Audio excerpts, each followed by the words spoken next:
Hello, everybody, and welcome to another edition of The Luckiest T-Shirt. That's my best Evan Irwin impression, and that's the best you're going to get. Actually, I'm kidding. The best is yet to come. We've got a great episode today. I've got some interesting topics to talk about. This is episode 40. 40 episodes of me talking on this microphone, and if you've noticed, not all of them are YouTube episodes. So for the last 6 or 7, I've been doing YouTube versions up.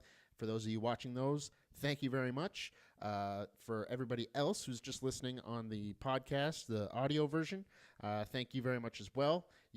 For those who've been with me from the start, that's awesome. Just awesome of you to pay attention to this. You have more patience than anybody in the world to sit and listen to me, but very much appreciated, and thank you very much. That said, if you want to go to patreon.com, you can help support the show for as little as $1 a month. That $1 a month gets you my deepest thanks. But if you want to give it a little bit more, there are shout-outs to be had. There are, little things that I could send for you, little things I can do for you. But mostly, it's just to help cover the cost of the podcast and of the YouTube channel. A few things I buy, a pack here and there. So you can head to patreon.com if you want to give. Otherwise, it will always be free and hopefully always ad-free. So on to episode 40 of The Luckiest T-Shirt. Today we're going to talk about a couple things.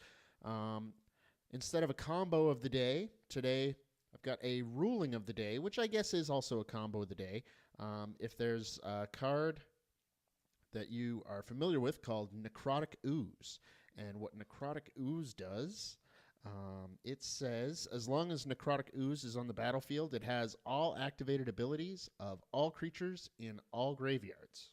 So that should have come up around here somewhere. So that's 2 black and 2 for a 4/3 who gets activated abilities of all creatures in all graveyards. Now, if you combine that with this card, Sisters of Stone Death, this is a legendary Gorgon for 8. It's 2 black, 2 green, and 4. And one of its abilities says, remove from the game target creature blocking or blocked by Sisters of Stone Death. So this came up in a game. An opponent had blocked another opponent with Necrotic Ooze and then paid a black and green to exile the creature that he had blocked.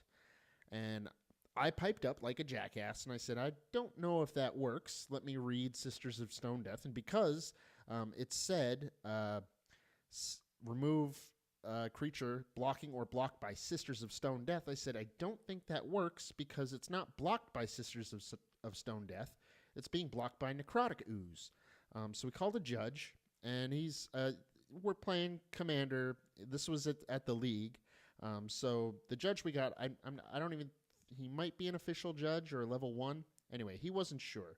He said, whatever you guys decide as a table, we'll have to do, because he wasn't really sure. So we ruled that it wasn't being blocked by Sisters of Stone Death, so he couldn't activate the ability, or he could. It just wouldn't do anything because it's being blocked by Necrotic Ooze. And this is all for your information. I was 100% wrong.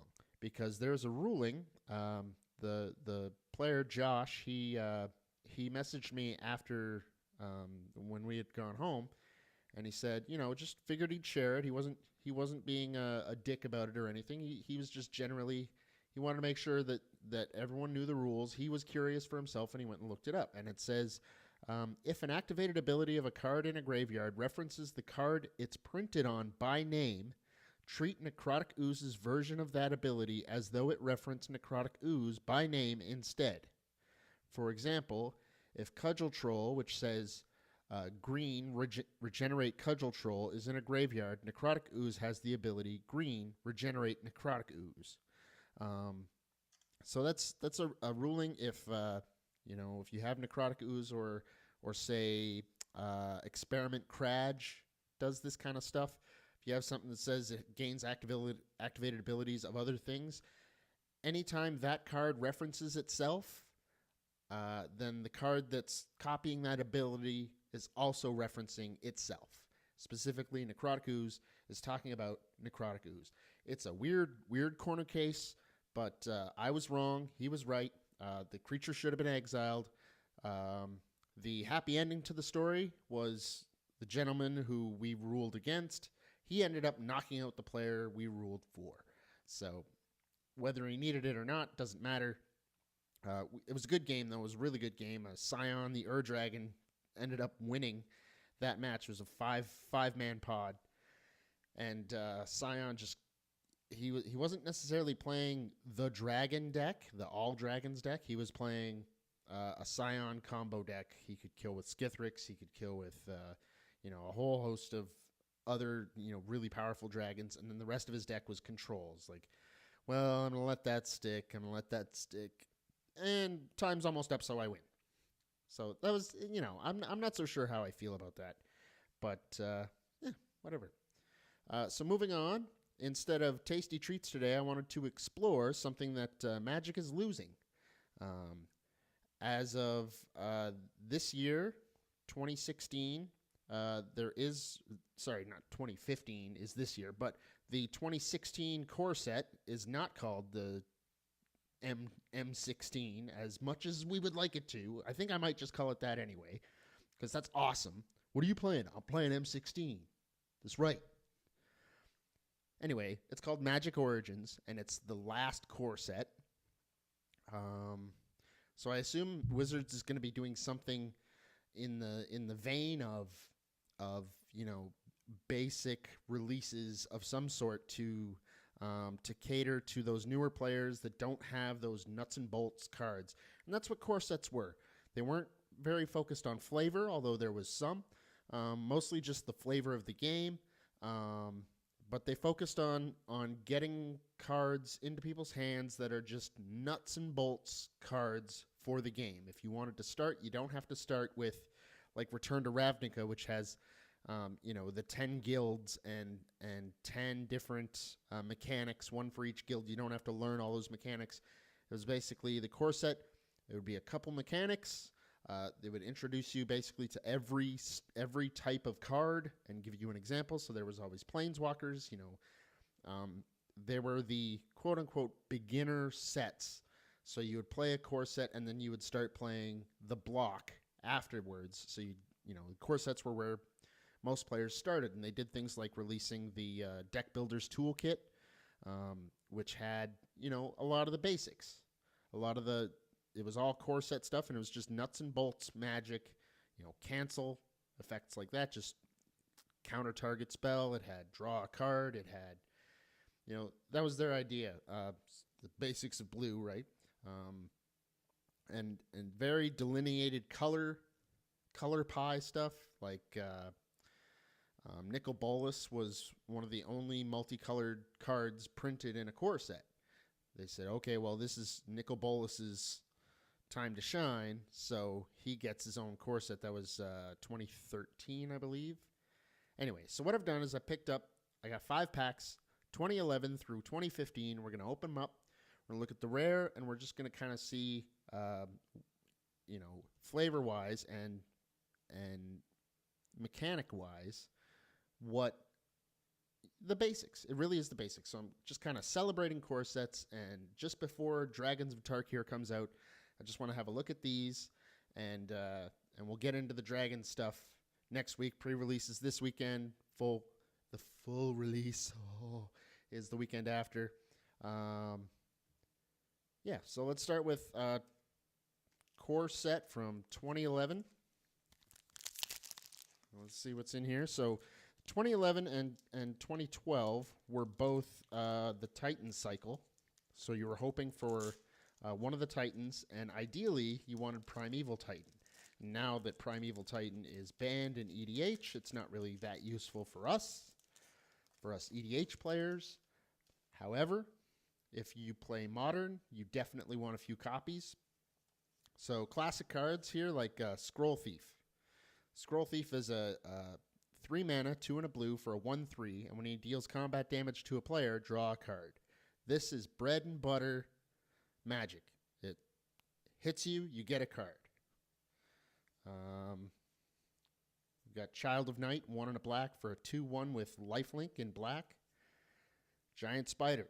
Spider's flavor. They almost always have reach. Their power is almost always lower than their toughness. So it's a 2/4 for 4 with reach. And for a rare in this pack, we got a Protean Hydra. So there's usually some sort of green X creature in a core set.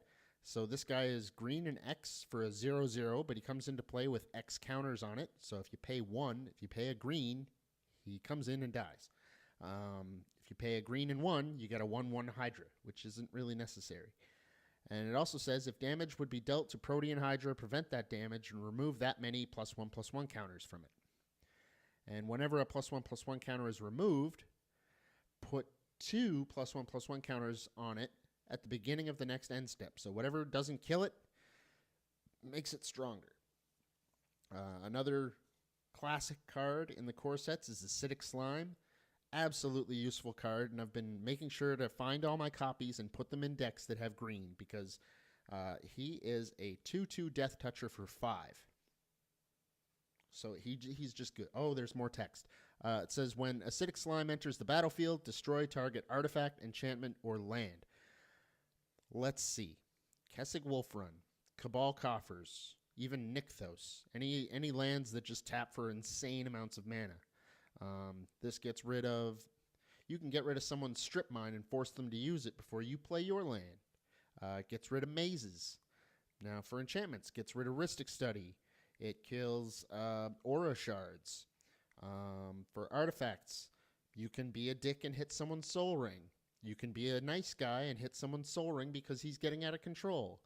You can pop someone's mana vaults, Grim Monolith, any of those mana rocks. Just don't target the Darksteel Ingot because it is indestructible. What else can you hit with this thing?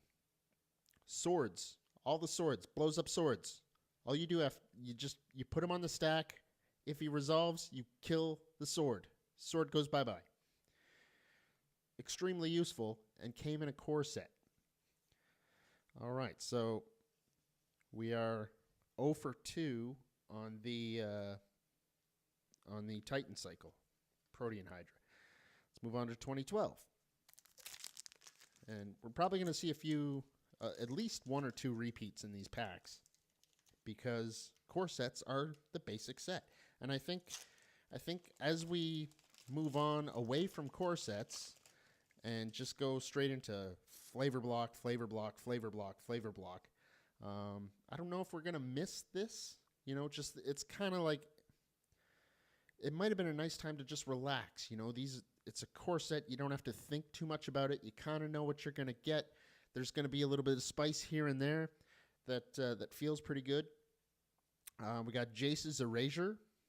It's an enchantment for 1 and a blue. Whenever you draw a card, you may have target player put the top card of his or her library into his or her graveyard. So core sets almost always had some mill cards in them. And that's just because that's an alternate way to win. And the core set represents a little bit of everything. Now, I'm not saying the cards were good, but there were some that were. And Jace's Erasure isn't really great. In fact, it's not really good at all. But it's a strategy that you could employ. Let's see here. Divine Favor, core set card. This was in my Doran Tiny Leaders deck. Just shows up, just a solid card. Unfortunately, it's an aura, so when they kill your dude in response to you trying to target it, you're down a card. What else we got here? So the rare in this pack was a Quicksilver Amulet. This is a very techy, useful card in certain decks. Mael, I forget her name. She's a Naya. Every time you, she costs 3 to play, and then you pay 6, and you can look at the top number of cards in your library, and you get a creature from there onto the battlefield. So, and the creature has to be 5 power or greater. I really should have looked it up, but it's something like that. So you need big creatures, and what that means is all the creatures in your deck cost a lot. So what Quicksilver Amulet says, it's a 4 mana artifact, which is already kind of hurting because it doesn't do anything once you play it. But it has 4, tap it. You may put a creature card from your hand onto the battlefield. So this says, okay, well, my 6 drops, my 7 drops, my 8 drops, they all cost 4 now, and I can flash them in at the end of someone's turn with Quicksilver Amulet. So you ramp. You're going to be ramping anyway because you want to get to those casting costs just in case you don't draw this. But this shortcuts you to those big dudes. And again, core set card, extremely useful. So a lot of people overlook the core sets, but man, there's a lot of really good stuff in the core sets. I'm not saying this is amazing, but this is definitely a useful tool in the right kind of deck. And a foil plummet. 1 and a green. Destroy target creature with flying. Instant speed. Core set. Removal spell in a core set. This says Consecrated Sphinx, go away. So, and like I said, this is kind of what we're losing as the core sets go away. You know, we just lose those base things, and like I said, Wizards probably has some idea for putting something out there as far as a replacement for this, because they still want beginners in the game. Their answer before was Portal 3 Kingdoms. The Portal cards were intended as, you know, to be simpler, to be more easier to learn, and that's what the core sets ended up being, and now we're losing those. So in my 2013 pack here, the first card, Fog. Tried and true core set card. Not saying it's good, and depends on how you're using it, but someone's coming at you with everything, and you Fog, no damage gets done.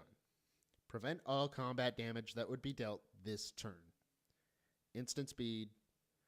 You swing with all your guys for lethal. That doesn't happen. I swing with all my guys for lethal, and it does. All right, what else we got in here? Evolving Wilds. This is a land that, just like Terramorphic Expanse, they're the exact same card, just with a different name. You tap it, sack it, and search for a basic land and put it on the battlefield tap. Fixes your colors. All right. So 2013, we got a Serra Angel. For those of you who don't know Serra Angel, you probably haven't been playing that long. And if you do know it, you know it's a classic. It's a 5-mana 4/4 flyer with Vigilance. It's white. It's the angel. Serra Angel is the angel.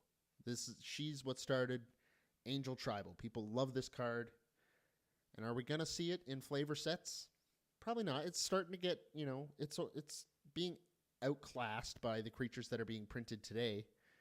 But it's kind of nice to know that a core set's coming up. This is where they would reprint Serra Angel, because I want to see new art on it. I want to see different arts on it. And we got a Audric Master Tactician. So this guy, he's a 3/4 human soldier, legendary creature. This guy could be your commander for 2 and 2 white. And it says whenever Audric Master Tactician and at least 3 other creatures attack, you choose which creatures block this combat and how those creatures block.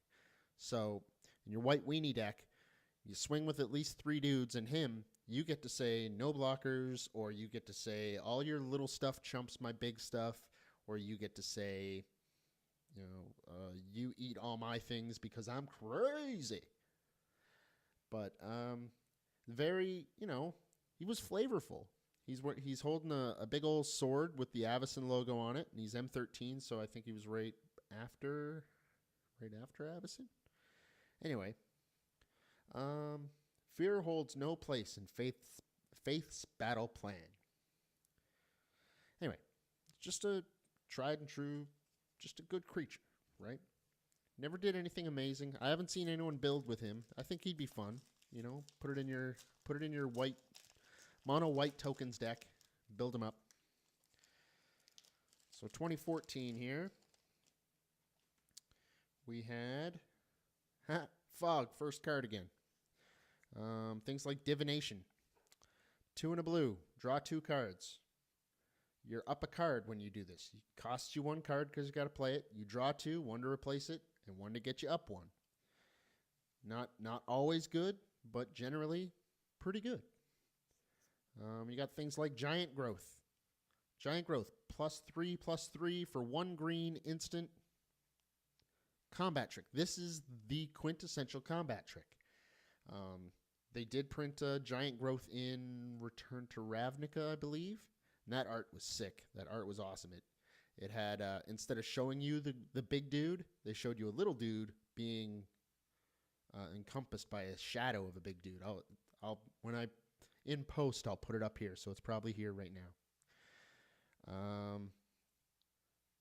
Tome Scour. Target player tips top 5 cards of his or her library into his or her graveyard. Like I said, core sets, they like to put mill cards in there because it makes mill players feel good. All right. Okay, so I think we won the lottery here. Not a huge lottery, like a free ticket win. So we got a foil mythic. Now, I don't know if this guy's any good. I don't even remember him, so he's probably not. But it says it's Windreader Sphinx. He's a mythic flyer. He's a 3/7, so he's pretty hard to kill. It says whenever a creature with flying attacks, you may draw a card. It's not bad. I like it. And then we also pulled one of the staples of core sets. This is Jace Memory Adept. He is the mill planeswalker. Mill was a strategy in core sets. They like to put it in there. But this is also 5 mana, draw a card. Maybe you can draw another card next turn. Maybe. But yeah, that's pretty sweet, pulling a planeswalker there. And then finally, we got 2015. Let's see what other kind of basic cards there are. So we've seen a blue card, we've seen green, we've seen white. Haven't seen the example of the quintessential core set red card yet. Maybe I'll find one in here. Oh, look at that. First card is Fog. Actually, I'm just kidding. It's Krenko's Enforcer. So let's see here. So this is a little bit more recent. So this is the one with Ornithopter. Ornithopter, 0 cost, 0/2 flyer. There are people out there who say it's garbage, and really it is. But it does hold a special place in people's hearts, as in my heart. It's the first artifact creature I ever saw, the first artifact creature I ever cast, and it's free. It's the first free spell I ever had in my hand and put on the battlefield. That wasn't a land, the first free spell. So he's in there. Black Cat shows up every now and then. It says for 1 and a black, he's a 1/1. When he dies, target opponent discards a card at random. So you could hit their bomb, you could hit their, the thing that they don't even have mana to cast yet. Then once we get to the rare, we got a Grind Clock. Again, another mill card. You tap it to put a charge counter on it, or you tap to mill them for the number of charge counters that are on it. They really liked milling core sets. But every once in a while you get these guys. Reclamation Sage. He's a 2 and a green for a 2/1 that when it enters the battlefield, destroy target artifact or enchantment. It's just useful. Just basic, useful stuff. You're not going to see a whole lot from many of the other cards, but they were good basic cards, basic Magic. They were good place to learn. So I really hope that Wizards doesn't just abolish the core set program. The core set thing's going away. There's nothing. They've already announced that. There's no changing that. And I don't even want them to. Like, the core sets were, I can understand people saying they were a little bit boring. There's not a whole lot of flavor to them. They all kind of play the same way, and they all really do. But they did have a use, and that was to get new players into the game. So whatever Wizards' idea is to pump up the players, the newer players, to give them tools, I'm really curious to see it. I don't know. Maybe they'll just be like a reprint pack or something like that. We're reprinting old cards. They're 10 card packs, and they're all rare, and they're all worth $10,000. They're not going to do that. All right, so yeah, the core sets, they were fun. I especially liked. I didn't get a 2010 one because they went core set 10 and then 2010 which is obviously confusing. But they had some good stuff. I mean, the planeswalkers they put in them were good.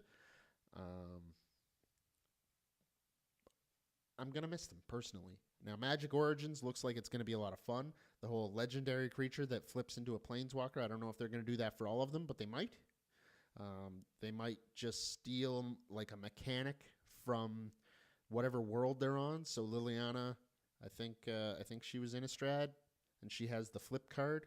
So maybe Nissa will be from... Fuck, I don't even know where Nissa's from. Whatever. I don't care. It'll be interesting to see what they do with that. My last topic for today is me getting a little salty. I was a little salty this last week because played against one of my mortal enemies, and it wasn't the Wanderer this time, but it was close. It was Free Spellmania. I played against Animar, and Animar, the last spell cast before everybody just fucking scooped him up, was Tooth and Nail. Because what happens when you cast Tooth and Nail? Usually, it means the fucking game is over. And what I want to talk about today is the colors red, blue, green. Used to be called Rug.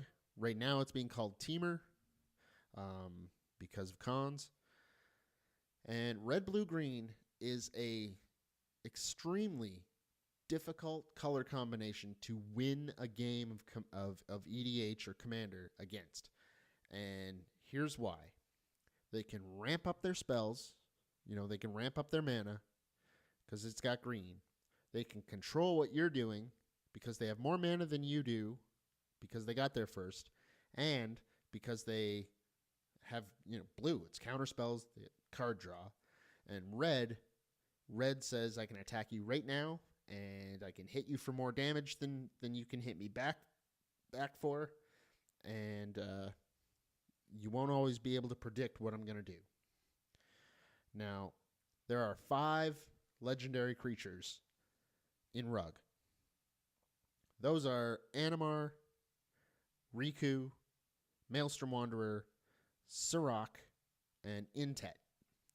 So the reason Animar is so busted is because every time you play a creature card, every time a creature enters, you put a +1/+1 counter on it, and then creatures that you cast cost one colorless less for each counter on it. So it doesn't seem that unfair because, well, they still got to pay, like, if it's blue, blue, and 1, they still got to pay blue, blue.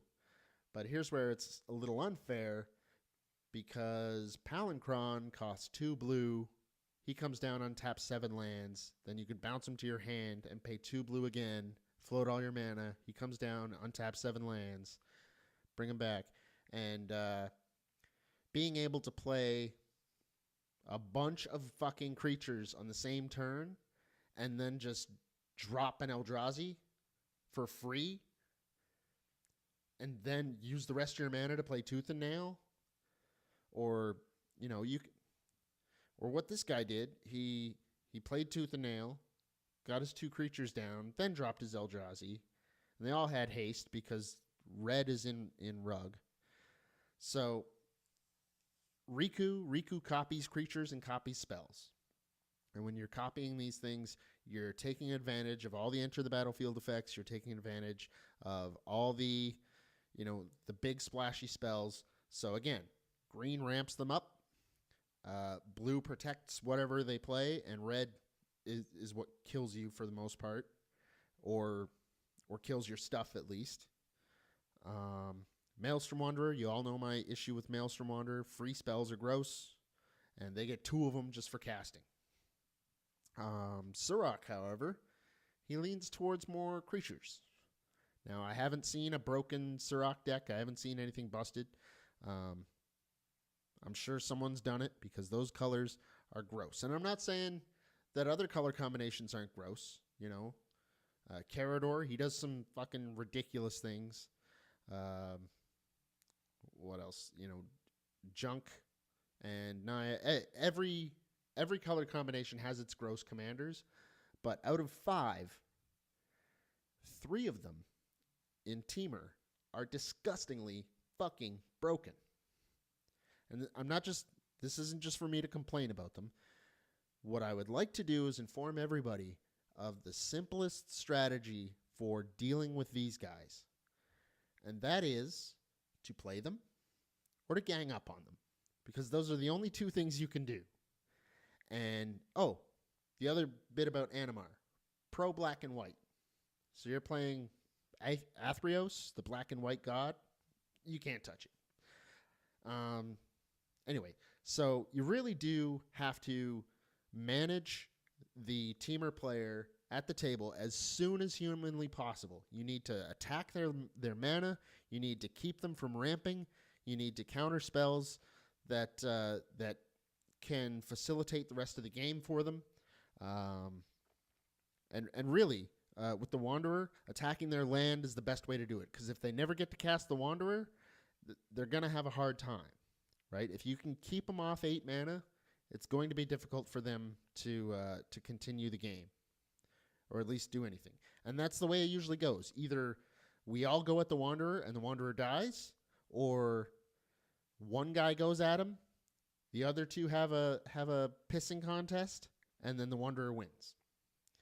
Animar, you don't get Animar off the table right away, and keep it off the table.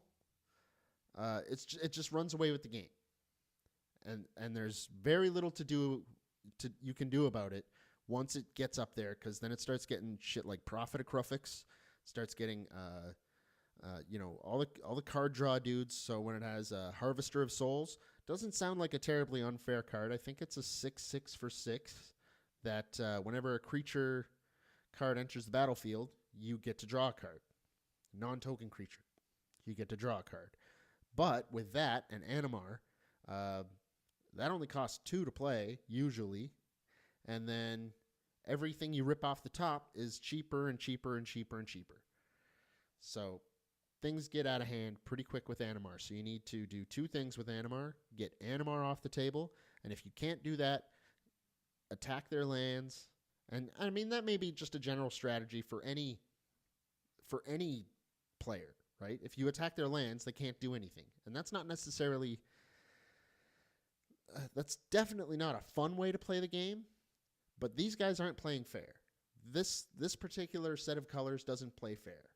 And all of the cards printed for it are specifically, I don't play fair, right?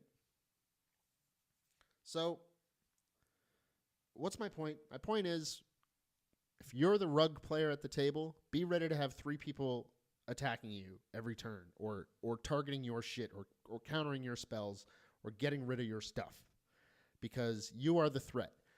Now, if it's Surrak, maybe you get a bit of a reprieve. If it's Intet, well, Intet's never going to get to swing, because Intet, when it hits, you get to pay 2 and a blue and something to do with the top of your library, and you get to cast a spell for free. I think you exile it, and you can cast that as long as you control Intet.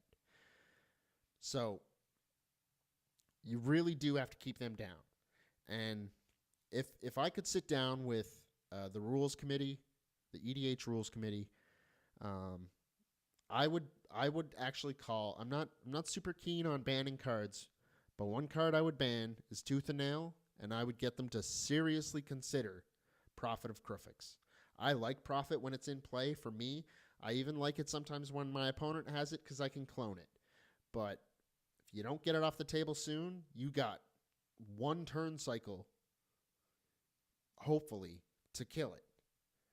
Now, what feels good is when they play Prophet and we go the turn cycle and they don't play anything else. End step, I got nothing, because their hand's empty. And that makes Prophet even just okay, right?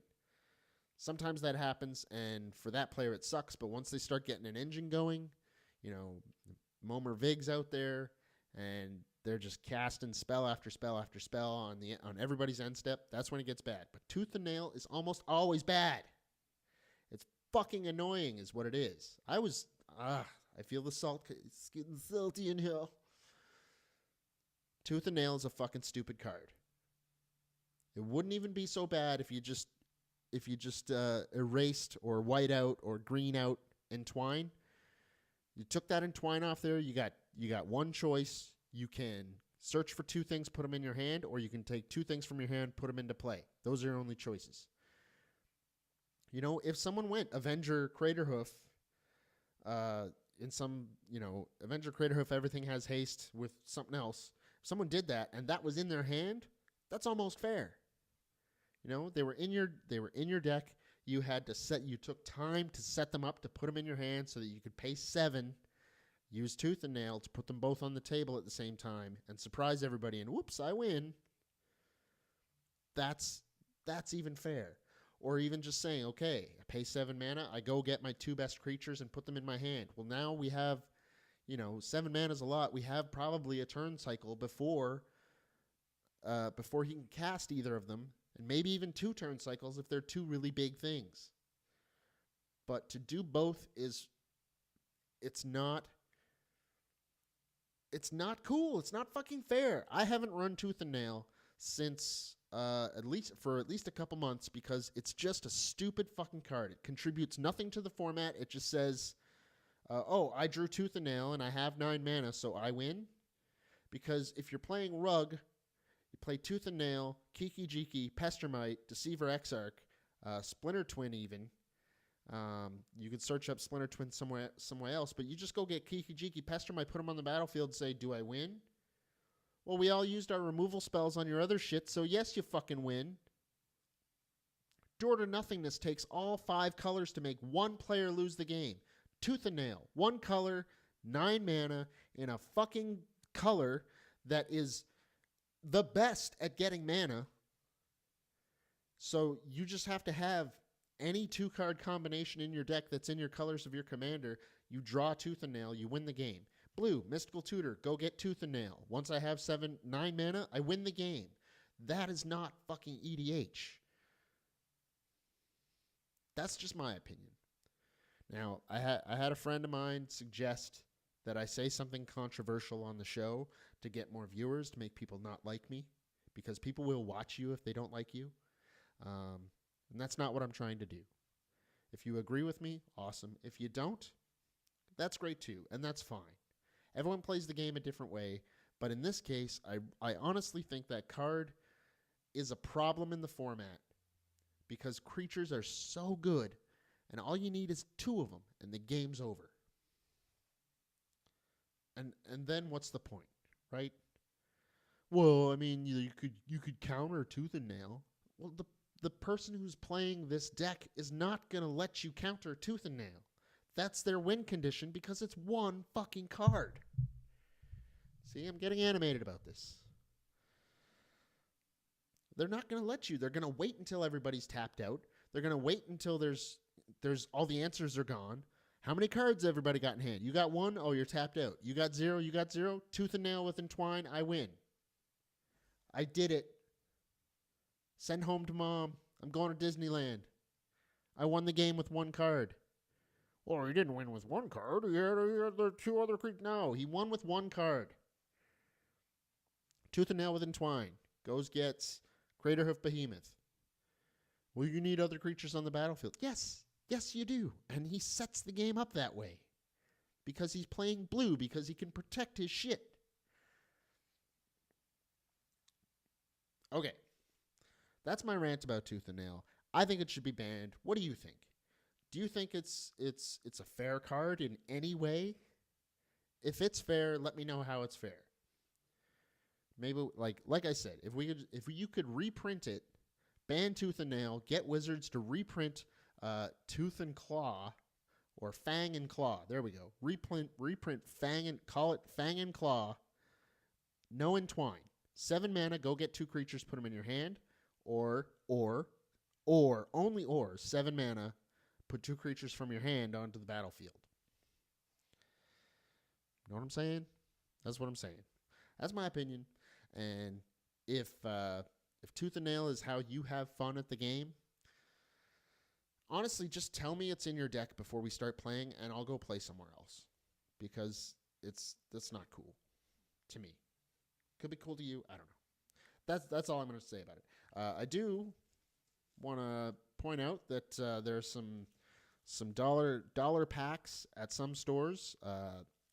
This store in particular, it's called Sword and Steel. It's downtown. He donated 2 $1 packs to the podcast, so I might open those next week. As for the next episode, I'm taking a short mini vacation that I'd like to be getting away from the winter here in St. John's because it's fucking awful right now. But it's no PEI, but it's pretty bad. So there won't be another episode until at least next Thursday. So if you can hold out for that long, hopefully I'll get someone on the line. We can talk about our pre-releases and get geared up for Dragons of Tarkir. All right. Well, thanks for listening to my rant. Thanks for letting me go off. If, like I said, if you enjoy the podcast, absolutely thank you for listening and thank you for watching. I'm glad you could be with me. If you want to contribute, you can go to patreon.com/theluckiestt-shirt. If you want to get the contest on the go, I need 100 members. I've gotten a few more over the last week. Or actually even over the last couple days, I've seen a few members. All you got to do is go to the Facebook group for the Luckiest T-shirt. You can open Facebook and use their little search bar, find the group, and join. That's all you got to do. Just ask to join. I'll approve you. You're in the group. That means you're in the contest. But I'm not drawing a name until we hit 100 members. Costs you nothing except the bit of time it takes you to listen to this. And the prize pack's going to be pretty sick. I've added a couple things already. It's going to be good. And yeah, so tell your friends, share, like, upvote. What else do they do? Subscribe to the YouTube videos, subscribe to the podcast on iTunes, however you get your t-shirt needs, and have fun with it.